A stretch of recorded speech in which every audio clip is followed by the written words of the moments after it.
If you want an illustration of just how quickly the car industry is evolving, then this, the Jeep Grand Cherokee 4xe, is the perfect example. I'm here at the car's national media launch, and while time is quite tight, I'm going to run you through the 5 main things about the car. But before that, like this video, subscribe to the Car Sales channel, give us a comment down below with your thoughts.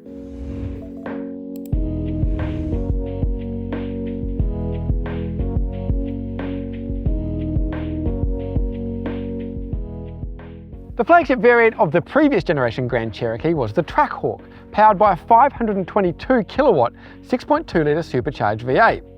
The 4xe is a bit different. The standard Grand Cherokee's 3.6 litre V6 has been thrown out in favour of a 2 litre turbocharged 4-cylinder teamed with a 17.3 kilowatt hour battery pack. Power and torque increase significantly, but it also has up to 50 kilometres of pure EV range.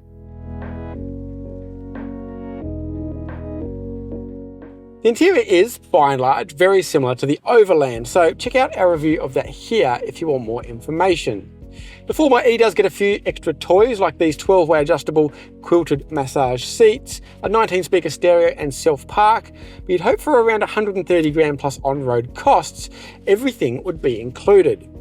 Unfortunately, premium paint is another $1,750 and the tech pack is $5,500, which adds wireless charging, a head-up display, this front passenger display, as well as night vision. Now, none of that stuff is really necessary, but equally, this car is big money, so you'd hope that you wouldn't have to tick any further options boxes. On the plus side, luggage space hasn't been affected as the battery pack is under the rear seats, so there's still masses of room back here.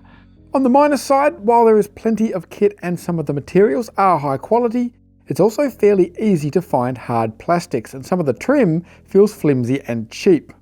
Now for the driving bit, and the first thing to mention is that this hybrid drivetrain is a definite improvement over the standard Grand Cherokee's biggest weakness, that V6 engine. The Turbo 4 alone has much more punch, but if the electric motor is pitching in as well, this thing is really pretty brisk. It'll also likely use a bit less fuel though, to be honest, probably not the saving you might be hoping for. Having done the drive route today, which has been admittedly very varied, we've done around 210 kilometres, about 70 of those have been on pure electricity, but we're sitting at 11.7 litres per 100k. Like the standard Grand Cherokee, it also handles pretty well for a vehicle of this type, and the ride is in general decent, but can also get a bit jittery and unsettled, which I'm going to put down to these larger 21-inch wheels. We tackled a short and, to be honest, pretty easy off-road section, but the 4xe does have Jeep's Quadra-Track 2 system with a low-range gearbox as well as air suspension to dramatically improve ground clearance. So how to sum up the Grand Cherokee 4xe? Well, it's a car of impressive scope and versatility, and the hybrid drivetrain is a definite improvement, but it's a tough sell at this price.